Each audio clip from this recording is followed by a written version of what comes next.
So I'm sitting here with Sonia Dulaker, and we are talking about cartooning. We're talking about your process for a piece of art that I am going to describe for the people.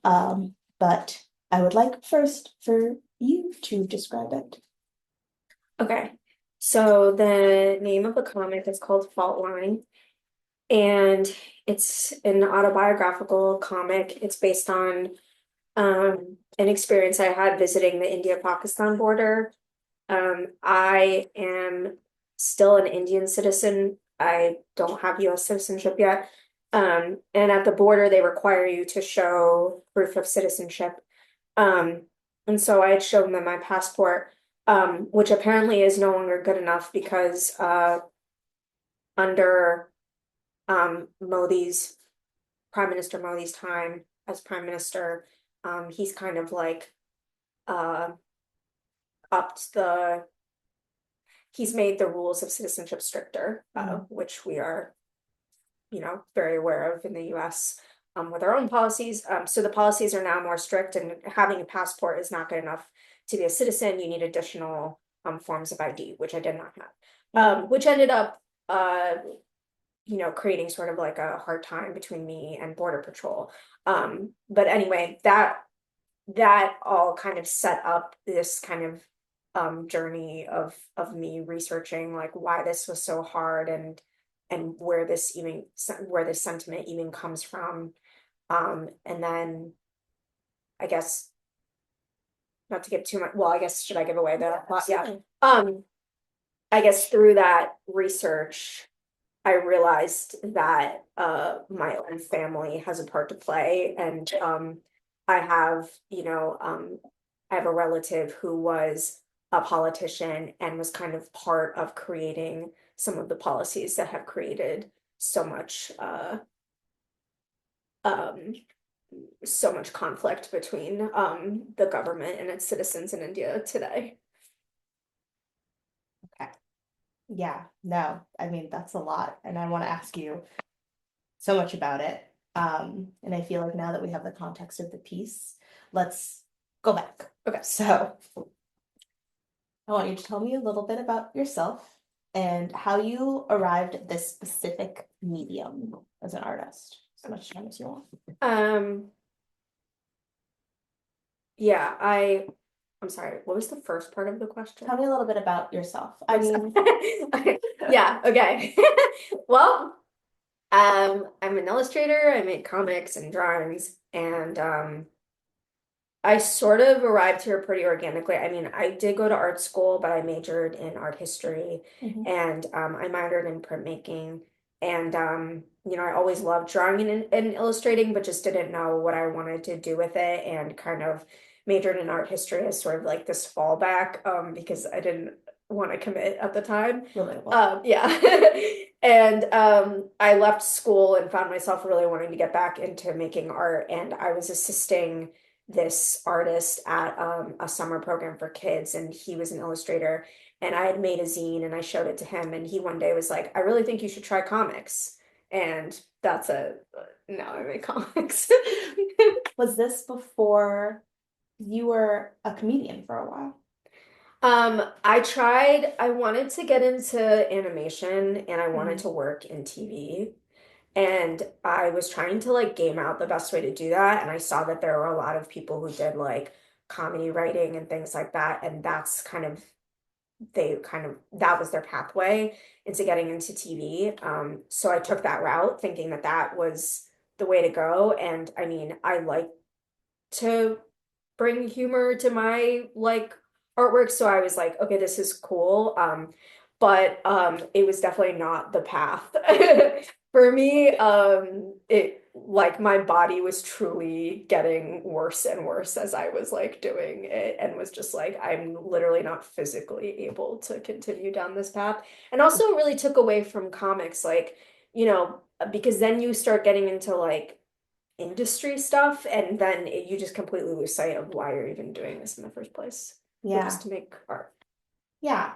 And I think the what you chose, I mean, there's a lot less there's a lot less I think that can get between like you and what you're trying to express. Yeah. And as a comedian, there's a lot of like um it's quick and you have to be Yeah. very responsive. Okay. So who would you describe as your influences as a cartoonist? Um, so my biggest influence is my two biggest influences, I would say, are Gabrielle Bell and Adrian Tolmine. They're both pretty well-known cartoonists, but I I just feel like they both do the type of work that I really like to do. It's a very dialogue heavy. It's very like slice of life. Mm. And I know slice of life is kind of a corny term, but I No, can't it's think of not. anything else.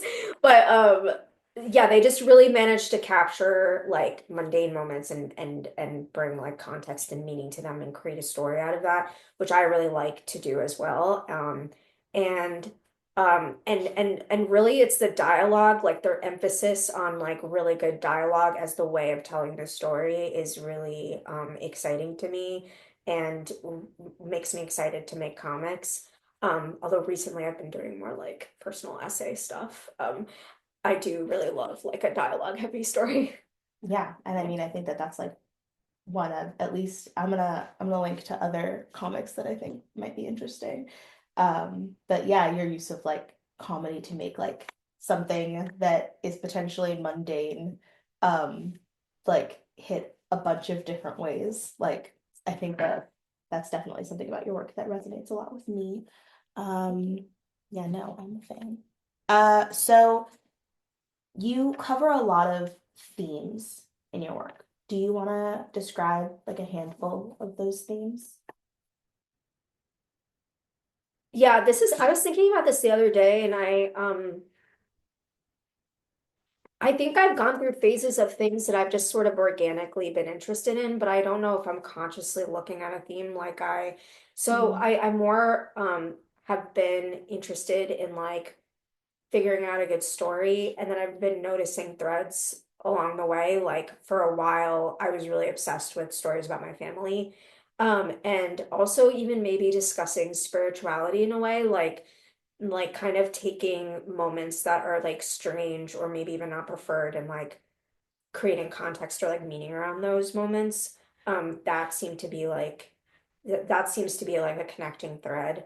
Um, and lately now, though, I think I'm getting more into um oh, and then also like I think because I was really focused on my family because I think we were also going through like like collectively we were going through a period of time where like identity was like a huge thing and I think people were really trying to like ground themselves in like who they are and their like place in society, like mm, I think the conversation is shifting more to like, okay, we get all that, but like how do we help each other and how do we move forward as a collective and really kind of navigate the nuances of life. But I think we definitely went through like a 5, 6 year period where we were really all like, this is me and this is what I like believe. And so I think that has sort of been like a backdrop to the things that, the stories that I've been interested in.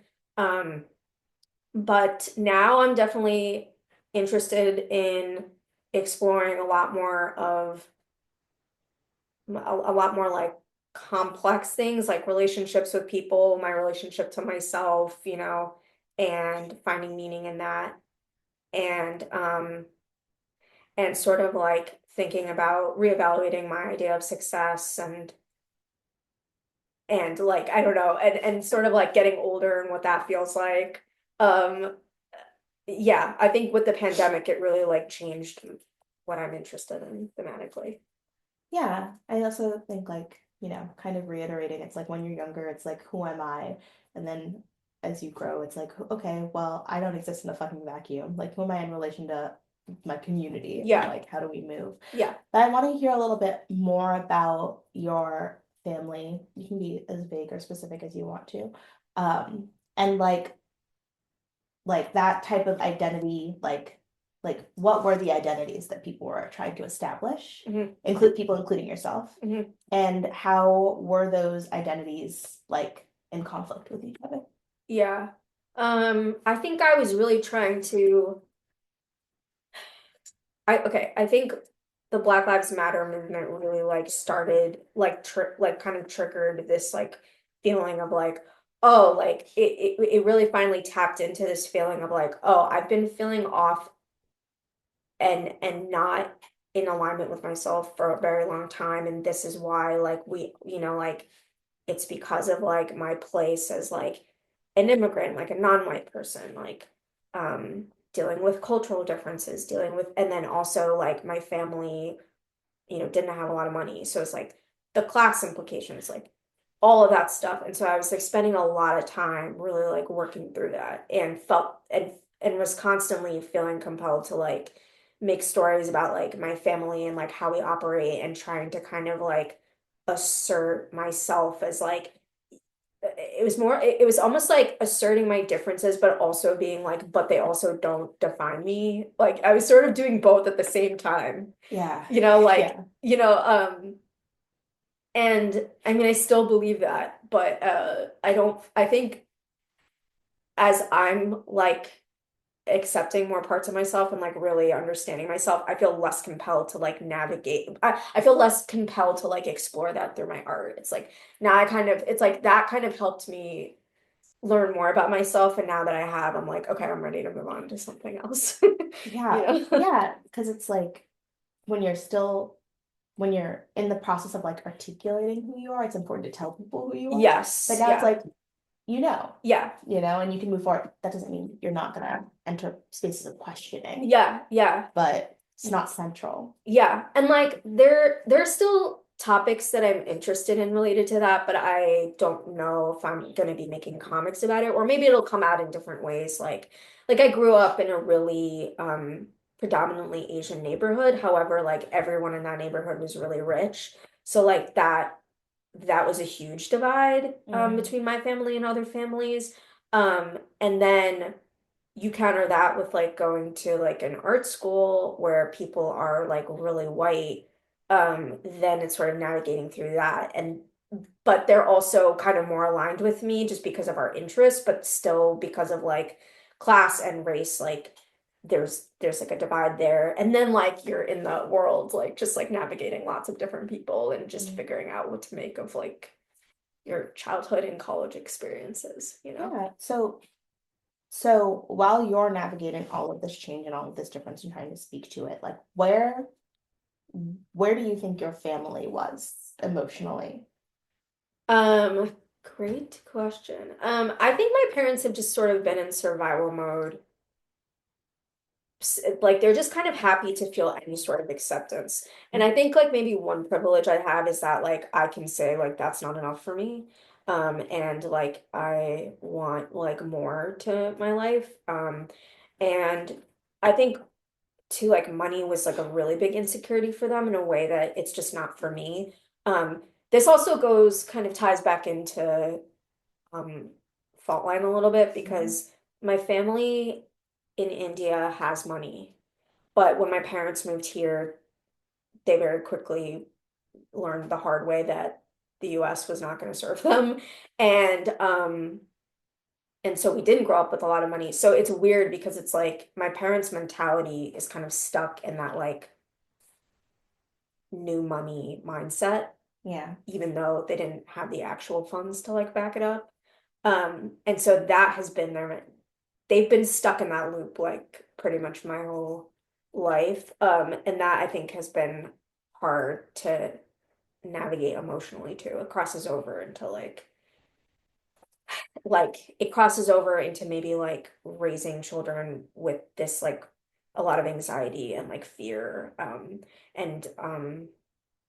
kind of feeling like they need to be stable in a particular type of way, Mm. which I didn't really like agree with or subscribe to. And every time I tried to do things quote unquote right, like Yeah. it just never worked out. So Yeah. that's been the biggest challenge is trying to navigate my own like path. Yeah. So yeah, I think something that struck me and like a big word that kind of came at me when I was reading the comic, is like this sense of like abandonment or betrayal. And there are really like three uh family voices in that piece. There's your voice, the voice of this ancestor who was the one who was fighting for like a stronger like Indian nationalist identity. Mhm. And then there's also your mom's response, which I thought was powerful. Every time your mom says something in a piece, it's like devastating. But like uh I wanted to ask you what you think the perspectives of each of those characters was. If you can really get into, you know, why they behaved the way that they behaved, what they were feeling, and like how like I mean if it resonates or doesn't resonate. Like there are, I think, layers of just abandonment in this piece. So Yeah. yeah. So Um, um, you can start with yourself if that's the most successful one. yeah. Yes. Okay. I think my family has a very set way of like how to live and how to be, and will kind of like see reality however they want to uphold like that vision Mm. without questioning or self-reflecting. And that that became clear to me through like this moment and other moments. I'd say like I'd say my relationship to them, it always feels like I'm the one like grounding people in reality. Mm. The problem. Yeah, the problem, literally being the problem. Yeah, and sort of, yeah, because I remember even bringing it up to my dad because this ancestor was from my dad's side of the family, and yeah, he kind of very casually was like, yeah, well, that's what they thought. They thought Hindi should be like the national language. Like it sort of Mm. was, and even just knowing like my family's views on like Pakistan and like their views on Modi, like it all kind of felt it all like connects together and just and not and especially with my parents, it's really interesting. Like you would think that growing up here and seeing and experiencing what it's like to not have that much money and to be working class basically, you would think they would have a more empathetic vision Mm. or a more empathetic politics like for Indians, but they don't. You know, Yeah. it's like somehow it's like they don't integrate them both. And so like that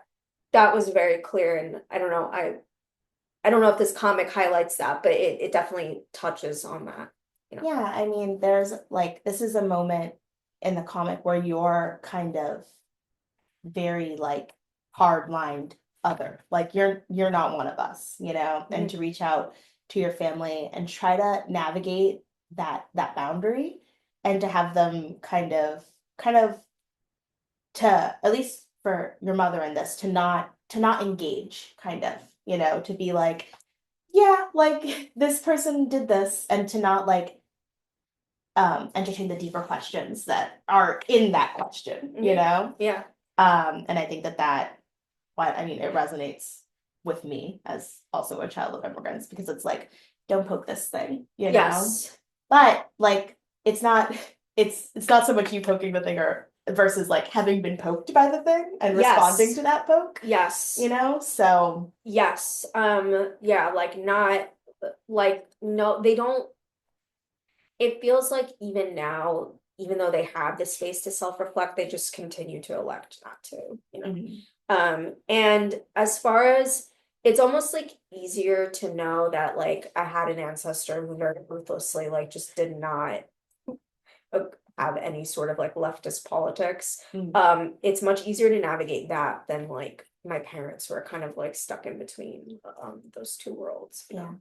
Yeah. But I would like to try to get a sense of what you think that ancestor was, like what that ancestor's hardline kind of nationalism was informed by. I don't know. I would say like it's the equivalent of like Democrats who still do stuff very much in line with the Republicans or Mhm. like any sort of like conservative views. It's like ultimately like they kind of lightly agree with like policy that affects like that would help the working class, but ultimately they're going to do what's best for them. Like, so it's like a very individualistic, capitalistic way of viewing things. Um, which of course, like I don't I don't agree with because my experience growing up was very different than that. Yeah. And I mean, I think that there are things that I can like arguments that I can make that don't justify his approach of like, defining who's inside and outside, who we extend our resources to, who's a citizen, who's not a citizen. Hmm. And I can understand how you might get to that place, even though I don't think that that is a productive place. Yeah, definitely. Yeah. Yeah, it must, I mean, I mean, we'll never know, but I do think as far as like, because I work a government job, I just like, I just know from whatever little experience I have there that it's, it, it comes down to like, you know, either sacrifices you're making for the collective because, or the collective, I guess, your coworkers because Mhm. like of ego, or like, yeah, you just want a power trip and you get power hungry, like, or like you're not even in politics because you like want to help people, you're in politics like for your own advancement. So Yeah. like, yeah, we'll never really know. I would say like I mean, it's not like he acted alone, and that was kind of a huge sentiment at the time. I mean, it's very it's like it's really it's almost like racist in a way just because it was like North India versus South India and there's such a huge massive history of that in India. Yeah. Um, Mhm. yeah, and it's definitely and yeah, I don't think people realize how ethnically different, diverse India is. So it's like, yeah, there's like a lot of racism, even within the country. Yeah, 100%. I've just got thinking of I'm gonna butcher his name, but Hassan Minaj. Yeah. His last thing was like white people think they invented racism, you know? Right, right. Yes. Yes. Yeah, totally. Totally. Yeah. Yeah, and casteist too. Like that's Yeah. like a huge part of it. So and it was really to disempower people. I mean, that policy with Hindi like really Yeah. like set people up for failure. Yeah. Yeah. Yeah. I mean, do you want to elaborate on that a little bit? I'm not an expert, but I just know that like, you know, I think like people just wanted to reassert themselves after the British had left and that's all they cared about was like reasserting themselves and but they didn't actually practically think about, or maybe they did but didn't care, Mhm. didn't really consider the implications of making Hindi the national language, which is that, people already knew English Mhm. and it was going to be a lot harder to force people to all know another language, Right. which then really delayed a lot of literacy and like in its own way has delayed a lot of progress in the country as a whole, Right. just as a way to like reassert themselves, even though like English was not going to be the reason that like English was not English being the national language wasn't going to change like our history or change or affect our future as like an independent country. Yeah, 100%. And like, I think that that's a perfect opportunity to start talking about another cartoonist that I want to just juxtapose your work with, Mhm. Uncle Pie. Mhm. Um, and like, so when I had mentioned his name to you, you were like a little bit familiar. Do you want to tell me what you know? We can meet in the middle. I actually don't know that much. I've like seen like some little like illustrations or like comic-y type things, but like I'm actually like you probably know more than me at this point. I don't know about that. But I know enough to think that it's interesting to juxtapose your work and your kind of establishment of like kind of a diasporic Indian identity and navigating that and Uncle Pie's work to kind of revive a sense of like more kind of traditional historical Indian identity at a time where he was noticing that like little kids didn't know their own like kind of mythologies, like the Ramayana. He did uh a lot of his cartoons were about like that text and kind of like reintroducing it to a new generation of children. Um, and also like as he was doing that, he was unintentionally also introducing a lot of problematic things, like the desirability of like light skin, like being fair, being in a certain caste, a lot of things that were, and I mean to this day still are kind of prized, and kind of reestablishing those as like models for values. So a lot of people, there's a character, Hanuman, that has been, since Uncle Pie's time, has been kind of used to be like the visual symbol of like Indian nationalism.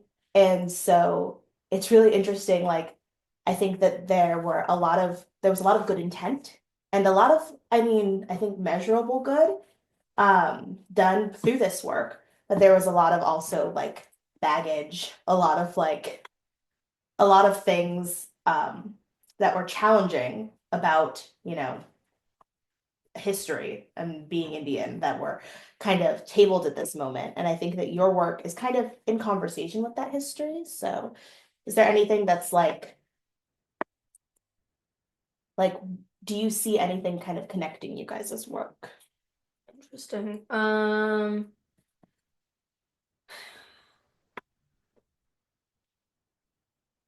Yeah, well, we sort of touched on this, but there was like definitely kind of like the cast is sort of like Hindu nationalist aspect, Hmm. is important to note. And again, very much feeds into why someone like Modi is still in power. Yeah. And I would say it's hard because his work sort of almost points to the like conflict that I think like a lot of Indians have, which is like India has been such a breeding ground for like colonialism. However, we've also done a lot of terrible things, and it's like we can't. And there's again like there's that lack of like self-reflection, Mm. and kind of focus. It's like I don't think Indians feel properly validated for their suffering and then like also inflict suffering, like it's just like that constant like push and pull. And we're really seeing it right now with I hope it's okay to bring this up, but we're really seeing it right now with like Israel and Gaza, like the amount of alliance that India has with Israel, because I think there are a lot of Indians who see themselves as the victims and they see themselves as like Israel basically, Yeah. and have deluded themselves into thinking that they are the victims. Yeah. So that yeah, anyway, sorry. All that to say there's a lot of push and pull with that, with like either identifying as the victim or an oppressor, even though like clearly there's been a history of both, and Right. there's like not enough people are holding space for like both. Yeah. I mean, like, it's hard, I think being able to kind of, yeah, holding both things right now, and not feeling like, so attached to your identity as the one who's being taken from. Hmm. And I think that that's a big thing too with the insistence on Hindi being the national language. It's like prove to me that you are me. Prove to me that you are like, my ally, because I am very used to, or I'm very suspicious of people, coming to take, which is definitely like, and I think, if you're like relating this to like Israel Gaza, like, I mean, you see a lot of this kind of here in like America first, Yes. and the idea of like who is American, with like birthright citizenship, like Yes. being like there's a lot of people fearfully like locking down, you Mhm. know? And I think that that's definitely worth speaking to, and I'm really interested for the purpose of this project of like how this happens across generations and across families, because I want to hear from you, like, do you think that your ancestor expected that they would draw a line that with their family on the other side? No, yeah, that's like that's interesting. Like, no, I don't think anyone would predict that. And I also want to say like, and like I'm not like the victim in this story either. It's just so like I just happen to be kind of given a hard time because of like this bullshit policy. Yeah. But I do think that like, I mean, as far as like at the time when they were making the policy, yes, it was absolutely to like oppress people. Mm. Um, I don't think they could have ever foreseen like the politics of like how things would shift or like, or even, I mean, my family is the first generation to come to the US, so it's like there's no way that they would have been able to foreseen the like Right. politics of that. Yeah. Right. Um, yeah.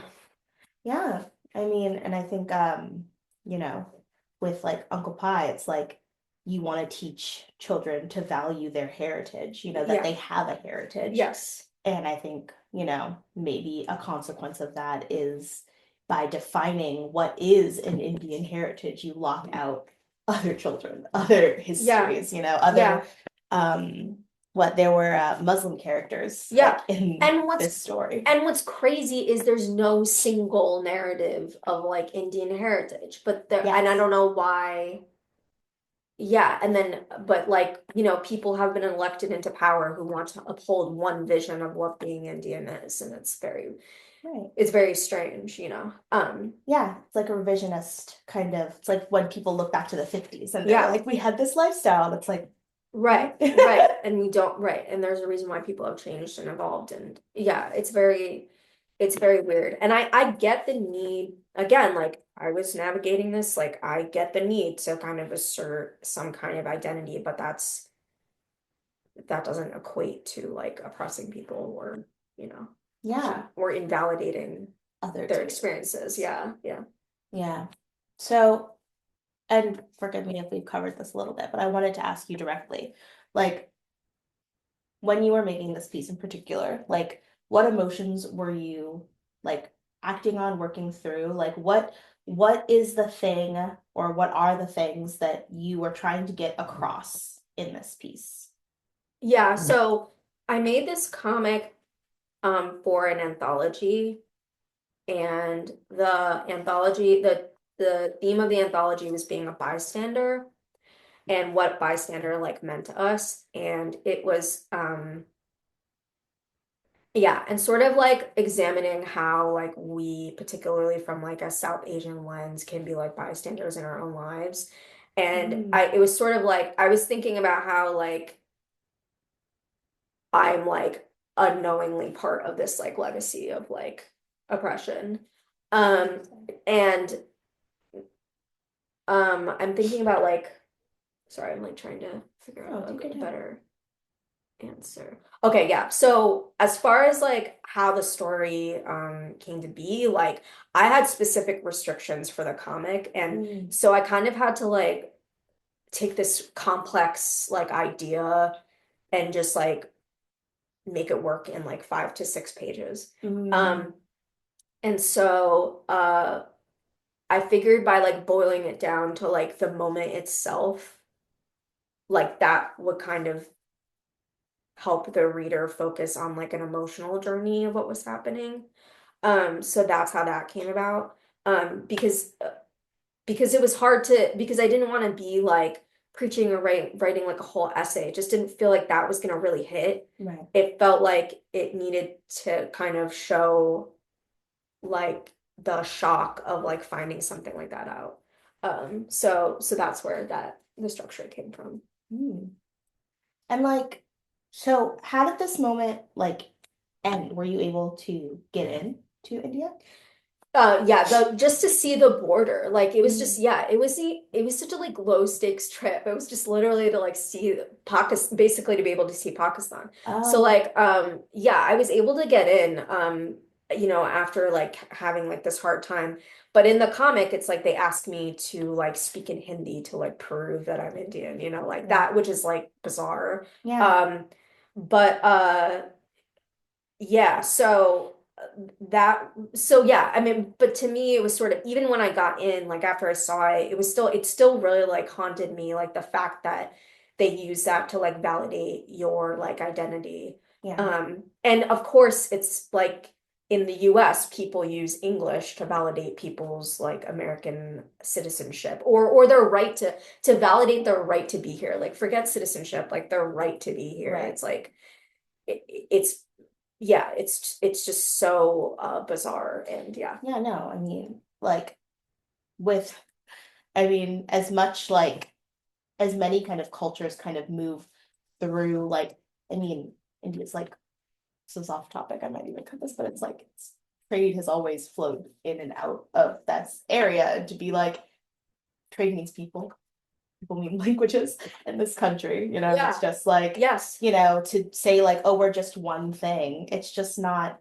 We've always been like a flow of things and people and resources, and it's Be where just we are today without that. You know, it's like I don't yeah, I never understand that. So yeah, it's really like again, it goes back to like picking and choosing your narrative, your reality, and not really looking, kind of electing to not look at the full picture. yeah.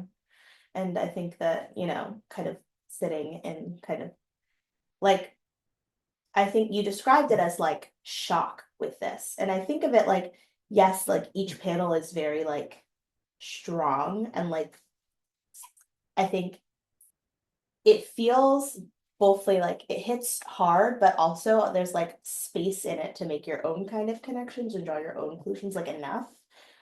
Where we still like very much get the point, but like, I don't know, there's like a like there's something about it that kind of just makes you like linger, which I really appreciated. I didn't, yeah, that's not connected to a question. Well, that's good to hear because I think that is the point, is like these like uncomfortable feelings that haunt you and make you confront whatever contradictions you have with yourself. Like, you know, like my experience growing up in this country is very real. Like I have the perspective of someone who grew up working class. That is very real. It's also very real that my family has money in India, and that Right, has also influenced my life. You right. know, like so that they both exist. Like I can't take full ownership of both. It's like they both are part of me. Yeah, I mean, I think you can, yeah, I think existing kind of in the middle is a lot of what this is about. Because I mean, even like uh your ancestor, Uncle Pi, they existed in a moment where like they they like their world was a lot of middle, you know, and they were like, no, we need to figure out one, Hmm. you know, it's like instead of feeling like, you know, comfortable in the nuance of it, they Hmm. were like, we have to set boundaries upon like in what is and what isn't. Hmm. And I think that, you know, those stories and that need for things to be absolutely this or absolutely that is part of what leads to your parents, you know, Hmm. and an inability to tolerate that the goopiness that you're like Yes. giving to them. Yes, anything that pokes the whole questions their sense of self or identity is like not welcome, you know. Um, and yeah, and again, like collectively, I think we were all going through that. And now we're kind of realizing that like none of us are perfect and we all have contradictions and need to acknowledge those as part of the story. Yeah, because at no point does your family stop being your family, Right. Yeah. right? So Yeah. yeah, I mean, how did you share this piece with your family? I think I did, but they didn't have anything to say about it. So yeah, I'm not even sure. I don't know if I shared it with them. I'm sure they've read it Mm. because I've posted it in places and but yeah, I mean, it didn't, you know, they didn't feel compelled to start a conversation with me about it.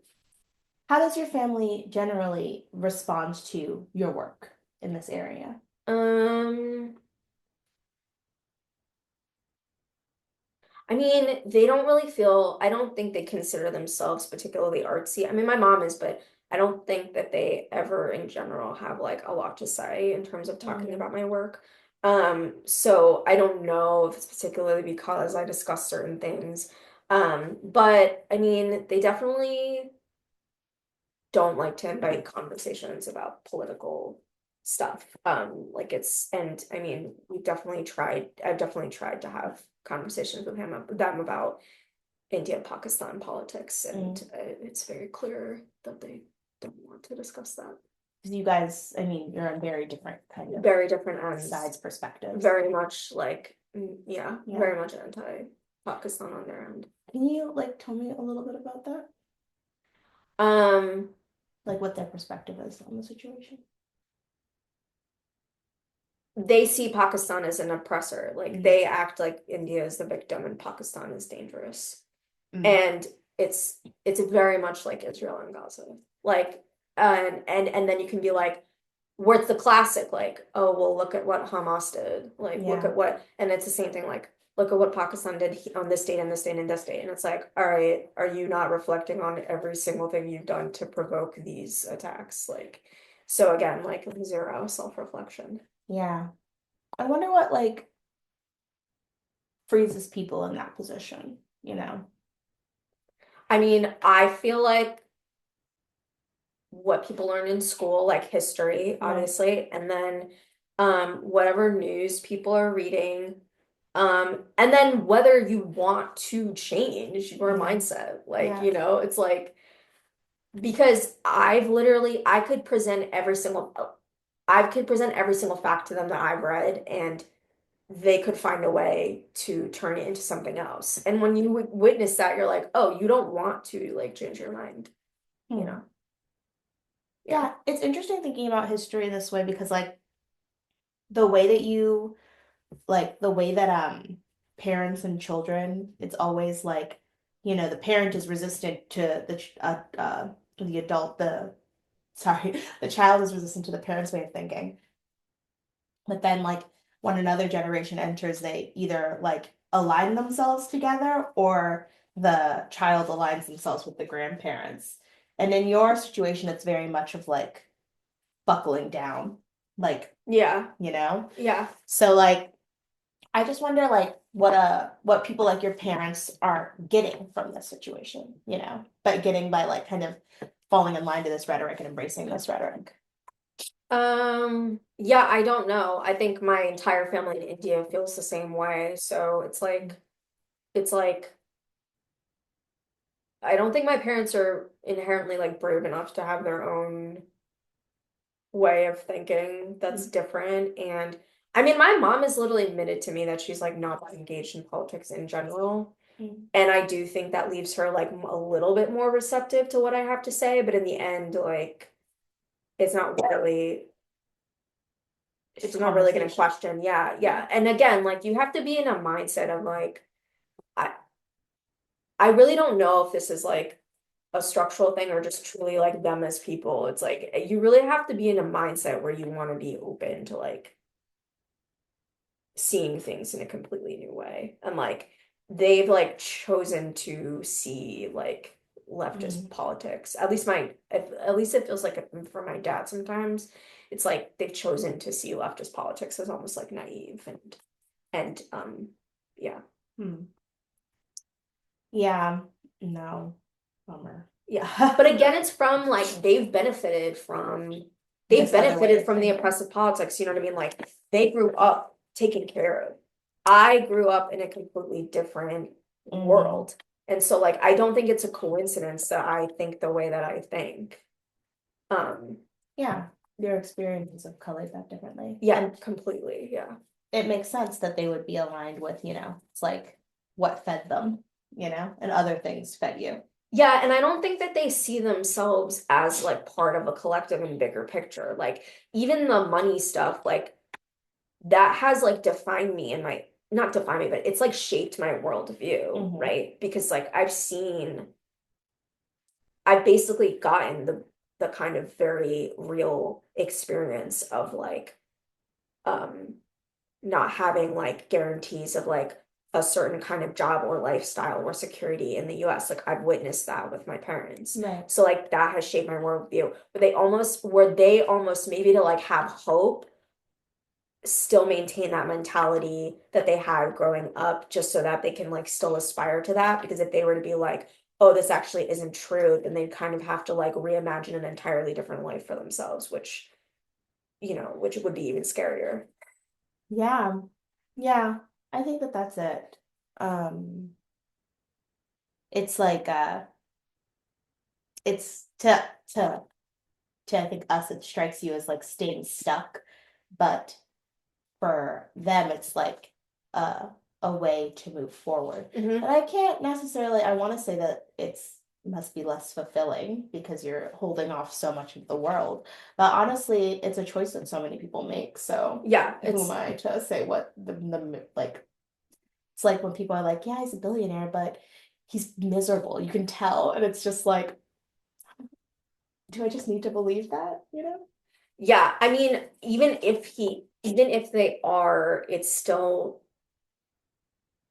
it's interesting when people say that because I'm like, I believe it's true, but it's also like, and like, what does that What does do? it do for anybody? Yeah. What does it do? I mean, Mm. like, yeah, I can believe that on an individual level, they have like no soul and they're sad, but like, it doesn't change the effects of their money on the rest of us. Like, is it helpful to speculate about their feelings at all? Right, yeah. And whatever, if you want to talk about like individual karma, it's like, okay, well, is that journey really even helping us? Like, is there, is how is their misery coming back to us in a good way? Like, I don't Yeah, know. yeah, no, Yeah. exactly, exactly. Ugh, okay. Mm, okay, we have covered a good deal of this. I feel like I've got a lot to work from or with. Um, okay. If there's anything else that I need information on, I will annoy you. But thank you for being in my kitchen today. So yeah, I really It's an appreciate honor it. to be here in your kitchen. Okay. Oh, wait, and before we end, you forgot to ask me if I consent to being recorded. So you That could was please, you immediately at the beginning? No? you didn't record the Oh. part where you asked me, so you could ask me now and piece it in the beginning. Do you consent to the interview that do you consent to be interviewed? Yeah. Okay, cool. Dang it, I missed it. Okay. I think we got a lot of good stuff. Yeah, did I answer your questions? I feel like you asked me questions and then I sort of didn't answer them. The ones that you didn't answer to my satisfaction, I asked twice. Oh, and then I did answer them? Yeah, Okay. we got good stuff. I was so Good. sniffly the entire time. I'm sorry. I